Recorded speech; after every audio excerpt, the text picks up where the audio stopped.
Baka masiro ko bukas. Tama, si Jocelyn, magpapatulong ako. Jocelyn, may ginagawa ka ba? Bakit? Magpapatulong sana ako sa assignment natin. Ang hirap kasi.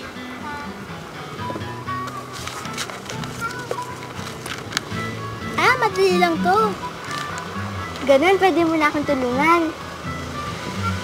Sa susunod na lang kasi may ginagawa akong assignment eh. Kala ko pa naman matutulungan mo kasi di ba friends tayo? Thank you. Paano kaya to? Si Jocelyn na inaasahan ko, di naman ako matulungan. Madalas pa naman ako magkasama.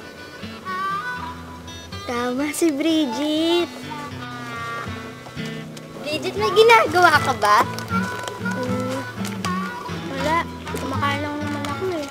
Tulong sana ako sa'yo gumawa ng assignment. Ang hirap-hirap kasi. Ano ba? May gagawin pa ako eh. Baka hinahanap na ako ng mami ko. Sige, muna na ako. Paano kaya? Doon hindi na ako magpapatulong.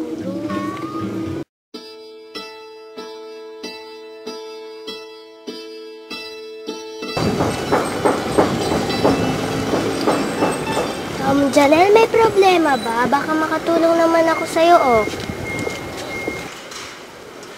O pala, Jelaine. Maasahan ka talaga sa lahat ng pagkakataon. Diba yun naman ang nakasulat sa Biblia sa Kawikaan 3:27? Huwag mong ikait ang mabuti sa kinauukulan pagka nasa kapangyarihan ng iyong kamay na ito'y gawin. Kaya asahan mo sa lahat ng panahon at pagkakataon ay makakasama mo ko dahil ang paggawa ng mabuti ay dapat gawin lalo at may kakayahan tayong isagawa ito at hindi dahil may kapalit. Ang swerte ko talaga at may kaibigan akong kagaya mo. Laging maasahan. O sige, gawin na natin yung assignment.